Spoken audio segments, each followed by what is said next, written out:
Hello everybody, welcome back to JK Exam Cracker and welcome back to English in 10 by me. हम लोगों ने कल ही discuss किया था इंग्लिश इन 10 में we will do a 10 minutes video जिसमें हम लोग कुछ इंपॉर्टेंट चीजें सीखेंगे, मोस्ट इंपॉर्टेंटली वोकैबुलरी कवर करेंगे। तो आज आप लोगों ने टाइटल ऑफ द वीडियो से ही देख लिया है कि आज जो हम वर्ड्स कवर करने वाले हैं दीज आर द सिनोनिम्स जो जेके एसएससी एग्जाम्स में पूछे गए हैं। ठीक है, बहुत ज़्यादा नहीं कर रहे हैं, कुछ ही आज हम करेंगे। आने वाली वीडियोस में भी हम जेके एसएससी के जितने भी एग्जाम्स में जो वर्ड्स पूछे गए हैं उनको कवर करेंगे, प्लस जो ऑप्शंस में है उनके बारे में भी हम जो नए वर्ड्स होंगे बेसिकली हम वो सीखेंगे। ठीक है, तो आज हम सिमिलर वर्ड्स करने वाले हैं। सिनोनिम सबको पता है, हम सिमिलर वर्ड्स को कहते हैं। बिफोर स्टार्टिंग आप लोगों को बस ये इन्फॉर्मेशन देना चाहती हूँ कि फाइनेंस सब इंस्पेक्टर का मॉक टेस्ट और कोर्स आप पर अवेलेबल है, बाकी सारे सब्जेक्ट वाइज कोर्सेज भी आप पर अवेलेबल है। देन दूसरे जो जेकेएसएससी के एग्जाम्स हैं like veterinary pharmacist, wild life guard, stock assistant, ये सारे कोर्सेज भी यहाँ पर अवेलेबल है। बहुत ही जल्दी इसके मॉक टेस्ट भी हमारे यहाँ पर आने वाले हैं, तो आप लोग ऐप पर जाकर यहाँ पर सब्सक्राइब कर सकते हैं। ठीक है, स्टार्ट करेंगे फर्स्ट वीडियो से। और स्टार्ट करने से पहले ये भी रिक्वेस्ट करूंगी कि आप में से कोई भी ऐसा है जिसने अभी तक चैनल को सब्सक्राइब नहीं किया है, हमारे चैनल पर नया है, पहली बार ये वीडियो देख रहा है, तो चैनल को सब्सक्राइब जरूर करना क्योंकि फर्दर ऐसा कंटेंट आने वाला है। ठीक है, तो चलिए स्टार्ट करते हैं विद फर्स्ट वर्ड। ये सारे एग्जाम बेस्ड क्वेश्चंस हैं। अगर आपने ये एग्जाम में आया है, आपने ऐसा एग्जाम दिया है जिसमें ये वर्ड आएंगे तो डेफिनेटली आपको आता होगा। अगर नहीं आते हैं तो भी यू हैव ऑप्शंस, गेस कीजिए क्या आंसर है। तो क्वेश्चंस कैसे रहेंगे, देखो आपको एक वर्ड दिया गया है, उसके लिए 4 ऑप्शंस दिए गए हैं। You need to find the exact synonym, synonym as in similar word. First word is what, dignified. अब देखो ये वर्ड का मतलब तो सबको ही पता होता है, डिग्निफाइड वर्ड का मतलब क्या होता है। तो क्या मतलब होता है डिग्निफाइड वर्ड का, डिग्निफाइड मीन्स रिस्पेक्टेड, है ना। और भी बहुत सारे वर्ड हैं जैसे we can say regal, we can say noble, regarded, respected. Dignified is a word which is related to respect, है ना। तो इसका मीनिंग क्या निकल के आता है, option number B. If we talk about insignificant, ये तो इनसिग्निफिकेंट का मतलब हो गया नॉट इम्पॉर्टेंट, अनइम्पॉर्टेंट, है ना। तो यहाँ पर ये तो हो गया इसका मीनिंग। होगा इफ आई आस्क कि इसका अपोजिट क्या होगा, इसका एंटोनिम क्या बन के आएगा, तो इसका एंटोनिम क्या हो जाता है, अनडिग्निफाइड, है ना। Unrespected, disrespected, undignified, this is what we say antonym of this word. First word हो गया, सेकंड वर्ड पे मूव करते हैं। सेकंड वर्ड है थ्रिफ्ट। हमें मीनिंग बताना है वर्ड थ्रिफ्ट का। ऑप्शन है आपके पास वेस्ट, एक्सेस, फ्रुगैलिटी, आइसिंग। तो थ्रिफ्ट वर्ड का मीनिंग क्या होता है, इसका मीनिंग होता है थ्रिफ्ट एज एन लाइक कंजूस होना। ठीक है, कंजूस एज एन कि मतलब जो पैसे खर्च करने में या रिसोर्सेज को खर्च करने में थोड़ा सा इकोनॉमिकली सोचता है, मतलब वैसे ही चीजों को वेस्ट नहीं करता, रिसोर्सेज को या मनी को, उस बिहेवियर को हम थ्रिफ्ट कह सकते हैं, है ना। तो ये क्या है, इसका मीनिंग यहाँ से क्या निकल कर आएगा, option C is the right answer for this one. Frugality, frugal, frugal हम किसे कहते हैं, जो थोड़ा सा इकोनॉमिक हो, थोड़ा सा लाइक कंजूस हो, कंजूस एज इन कि वो इकोनॉमिकली चीजों को लेकर चलता है। इसके लिए बहुत सारे वर्ड्स हैं जैसे कि पेनी पिंचिंग, एक तो हो गया frugality, one is penny pinching, ये भी इसका सिनोनिम है। ठीक है, then is economic, another one is parsimony. तो ये सारे वर्ड्स क्या हैं, ये इसके सिनोनिम्स हैं, ऑलराइट। और अगर इसके अपोजिट में देखा जाए तो हम बोल सकते हैं generous, spendthrift, spendthrift as in जो बहुत ज्यादा पैसा खर्च करता है, स्पेंडथ्रिफ्ट। देन जेनरस, खुले दिल से खर्च करने वाला। ये हो गए इसके क्या अपोजिट्स हो गए। तो आंसर यहाँ से क्या है हमारा, ऑप्शन सी। क्लियर हो गया सबको। Moving to the next question. Next question is catastrophe. Catastrophe का मतलब क्या होता है, तो कैटास्ट्रॉफी का मतलब होता है स्टूडेंट्स कैलामिटी, कोई सी भी तरह का डिजास्टर, किसी भी तरह का डैमेज, है ना, तहस नहस करना, calamity, disaster, damage, crisis. One more word is your Holocaust. ये सारे वर्ड्स क्या हैं, ये इसके सिनोनिम्स हैं।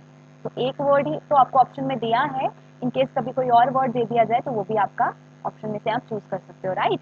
तो आंसर क्या निकल के आया, डिजास्टर। और कौन से वर्ड्स आगे, कैलामिटी, डैमेज, क्राइसिस, होलोकॉस्ट, ये सब इसके सिनोनिम्स हैं। Option D would be the right answer, alright. Moving to question number 4। Question number 4 is deleterious. Deleterious का मतलब क्या होता है, तो डिलीटीरियस का मतलब होता है कुछ ऐसा जो आपके लिए क्या हो, हार्मफुल। ठीक है, जो आपके लिए हार्मफुल हो, आपके लिए इंजूरियस हो, उसे हम लोग कहते हैं डिलीटीरियस, जो आपको हार्म काज कर सकता है। तो फ्रॉम दी ऑप्शन क्या है, ऑपर्चून, एडवांटेजियस, डिट्रीमेंटल, रेवरेंट। तो आंसर क्या है, डिट्रीमेंटल। डिट्रीमेंटल का मतलब क्या होता है, हार्मफुल, समझ आ गया। We can say damaging also, जो डैमेज कॉज कर सकता है। So these words are the synonym of the word deleterious. हो गया क्लियर यहाँ से सबको? तो अगर मैं पूछूं इसके अपोजिट वर्ड्स क्या निकल कर आएंगे, what would be the antonym of the word deleterious? तो एंटोनिम क्या निकल कर आएगा students? Antonym would be beneficial, advantageous, जो आपको फायदा दे। यहाँ से हो गया नुकसान करे, अपोजिट हो गया फायदा दे, है ना? तो this is the meaning and the opposite. आगे देखिए नेक्स्ट वर्ड इज प्लीजिंग। अब प्लीजिंग वर्ड का मतलब हम जनरली भी समझते हैं जो खुशी दे, लाइक प्लेजेंट, है ना? तो यहाँ ऑप्शंस में से देख लेते हैं। ऑप्शन में है इंटीमेट, सोर, एग्रीएबल, अनसेवरी। अब इंटीमेट का मतलब क्या होता है? लाइक क्लोज होना। सोर का मतलब टेस्ट में शार्प होना, बिटर होना, हम बोलते हैं ना सोर है, लाइक खट्टा है, शार्प इन टेस्ट, टेस्ट से रिलेटेड है,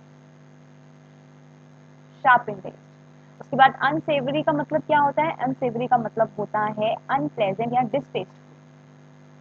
डिस्टेस्टफुल जो टेस्ट में बिल्कुल अच्छा ना हो या जो बिल्कुल अच्छा ना लगे, unpleasant. It can be opposite of the word unpleasing, है ना? ये अनसेवरी, डिस्टेस्टफुल, अनप्लेजेंट, ये इसके अपोजिट में आ सकते हैं। यहाँ से मीनिंग क्या आएगा? एग्रीएबल। देखो ऑप्शंस में देखा जाए तो यही एक सही लगता है हमें, क्योंकि बाकी सब तो टेस्ट से रिलेटेड है, तो option C would be the correct answer. Next देखें, नेक्स्ट वर्ड इज परटर्ब। क्या मीनिंग होता है परटर्ब का? हमारे पास ऑप्शंस हैं एनलाइटन, कंफर्ट, एडिफाई और एजुकेट। तो परटर्ब वर्ड का मतलब क्या होता है? कॉजिंग वरी, कॉज वरी, ठीक है? क्या करना? परेशान कर देना, परेशानी का कारण बन जाना, मेक समवन एंजियस, उसे हम बोलते हैं परटर्ब। वरी, एंजियस, परेशान कर देना, ठीक है? अपसेट कर देना, मूड खराब कर देना, एजिटेट कर देना, agitate as in upset and aggressive, है ना? तो यहाँ से मीनिंग क्या निकल कर आया हमारे पास? Option D. क्लियर सबको? क्या मतलब है परटर्ब का? परटर्ब का मतलब है मेक वरी, किसी को परेशान करना, अपसेट करना, गुस्सा दिलाना। तो ऑप्शंस में देखें तो एजिटेट, एजिटेट का मतलब क्या होता है? गुस्सा दिलाना, परेशान करना, इरिटेट करना। तो option D would be the answer. Alright, हो गया सबको क्लियर? नेक्स्ट देखते हैं, next word is embezzle. Embezzlement word सुना होगा आपने। एम्बेजल, एम्बेजल करने का मतलब क्या होता है? चुराना। वी कैन से स्टील और miss appropriate something, miss appropriate money और some resource, some other thing. पैसे को, पैसे की चोरी करना, पैसा लेना या कोई और चीज की चोरी करना, उसे हम कहते हैं एम्बेजलमेंट, एम्बेजल। तो यहाँ से क्या आंसर निकल कर आएगा हमारे पास?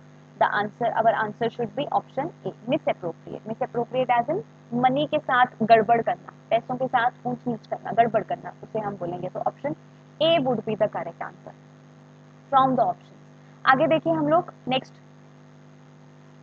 हाँ, इसके अगर सिनोनिम्स आपको देखने हैं तो इसके एम्बेजल के सिनोनिम्स और कौन कौन से हो जाएंगे? एक तो मैंने बताया स्टील, एक यहाँ पे ऑप्शंस में ही हमें पता चल गया मिस एप्रोप्रिएट, एक और ले लेते हैं जैसे कि रॉब, ठीक है, थीफ, स्टील लिख लिया हम लोगों ने। तो these can be the synonyms of the word. आगे देखिए next one, which of the following is the synonym of the word enigma? हमारे पास वर्ड है एनिग्मा। एनिग्मा का मतलब क्या होता है? अर्ज, पजल, क्लैरिफाई और सूट। तो एनिग्मा का मतलब होता है कंफ्यूजन, मिस्ट्री, ठीक है, रिडल, प्रॉब्लम, कोई ऐसी परेशानी, कोई ऐसी पजल जिसको सॉल्व ना कर पा रहे हो। We can say mystery, riddle, puzzle, ये सारे वर्ड्स क्या हो गए? ये सब के सब हो गए इसके सिनोनिम्स। तो ऑप्शंस में देखो कौन सा ऑप्शन है हमारे पास?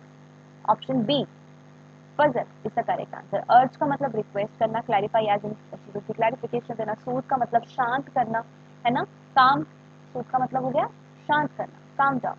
तो यहाँ से आंसर हमारा क्या निकल जाएगा? Option B. नेक्स्ट वर्ड देखते हैं, next word is eri. Eri word का मतलब क्या होगा? भूलिश, डिलेक्टेबल, रूटीन और अर्थली। तो इरी वर्ड का अगर हम लोग जनरल मीनिंग देखें तो उसका मतलब होता है अजीब, स्ट्रेंज, जो ऑड लगे, ठीक है? पांच छह चीजें आपको उनमें से कोई चीज अलग ही लग रही है, स्ट्रेंज लग रही है, ऑड लग रही है, तो उसे हम कहेंगे eerie. We can say unearthly, unearthly as in normal ना लगे, एबनॉर्मल, है ना? और क्या बोल सकते हैं? अननेचुरल। ये सारे वर्ड्स क्या हो गए? ये हो गए इसके सिनोनिम्स। अब यहाँ से देखो अर्थली क्या निकल कर आया? अगर मैंने बोला अनअर्थली इसका मीनिंग है, तो अर्थली क्या हो जाएगा? इसका एंटोनिम हो जाएगा। तो यहाँ से हमें ऑप्शंस में से ही इसका एंटोनिम भी मिल गया। मीनिंग यहाँ पर क्या निकल कर आएगा मैं बता देती हूँ, भूलिश, ठीक है जी? मीनिंग क्या है इसका? Foolish. Option A is the correct answer. इसका भी मीनिंग एकदम सेम है। और एक और वर्ड आप यहाँ पर देख रहे हो डिलेक्टेबल, डिलेक्टेबल का मतलब होता है delicious in taste. Delectable word हम फूड के लिए या ड्रिंक के लिए यूज करते हैं which mean delicious in taste. ठीक है, आंसर क्या है हमारा ऑप्शन ए, और इसका अपोजिट भी ऑप्शन में ही है, that is earthy. And other words मैंने आप लोगों को बता दिए, strange, odd, unearthly, abnormal, unnatural. Next word देखो, what is the synonym of canny. Canny word का मतलब क्या होता है स्टूडेंट? चालाक, clever, we can say smart, we can say willy, we can say artful। ये सारे इसके सिनोनिम्स हैं, तो आपको सिनोनिम्स ध्यान में रखने हैं। ठीक है, तो ये सारे इसके सिनोनिम्स हैं। तो यहाँ से देखो क्या निकल कर आया हमारा answer, option C. Obstinate, obstinate का मतलब होता है जिद्दी, स्टबन, इनफ्लेक्सिबल, ये याद रखिएगा। स्टूट, स्टूट वर्ड का मतलब होता है समथिंग हैवी और fatty, we can say fat, plump, heavy in weight, उसे हम स्टूट कहते हैं। आंसर हमारा ऑप्शन। नेक्स्ट वर्ड देखो, question 11, synonym of the word bewildered. Bewildered का मतलब होता है एकदम पजल्ड हो जाना, एकदम वी कैन से हैरान परेशान हो जाना कि अब क्या करें समझ ही नहीं आ रहा। तो बिविल्डर्ड वर्ड का मीनिंग क्या निकल कर आएगा? पजल्ड, है ना, समझ ही ना आए क्या करना, we can say perplexed, we can say confused, we can say baffled, है ना। और यही ऑप्शन में भी हमारे पास क्या है? बैफल्ड है। अवेयर बोले तो अवेयर इसका अपोजिट हो जाता है। एक जगह आप कंफ्यूज हो, दूसरी जगह आप अवेयर हो, अटेंटिव हो, this can be the opposite. ये है हमारा answer, option D. Last question of today's is the word, आपको सिनोनिम बताना है सिलहौट का। ठीक है, सिलहौट का मीनिंग आपको बताना है, और ऑप्शन है हमारे पास फोकस, लैंडस्लाइड, आउटलाइन और फीलिंग। सिलहौटी वर्ड का मीनिंग क्या होता है? सिलहौटी वर्ड इज रेफर्स टू कोई भी आउटलाइन या लाइन, जो किसी भी शेप का, मतलब कोई भी हमारे पास शेप है उसकी जो आउटलाइन होती है, जो उसका आउटर लेयर आपको बताती है या स्ट्रक्चर बताती है या शेप बताती है, तो उस आउटलाइन को हम सिलौटी बोलते हैं। ठीक है, तो आंसर क्या निकल कर आएगा यहाँ से हमारा? Option C. क्लियर हो गया सबको? तो ये जो वर्ड्स हैं ये आपको जेकेएसएससी के एग्जाम्स में भी पूछे गए हैं, 2 साल से एग्जाम्स हो रहे हैं, जो एग्जाम्स आज तक हुए हैं मैंने आप लोगों को वो वर्ड्स करवाए हैं। आने वाली वीडियोस में भी आपको बताऊंगी। अब एक और वर्ड है हमारे पास, last one, annihilation. You have option destruction, accumulation, prevention, distinction. ये क्या है आपका?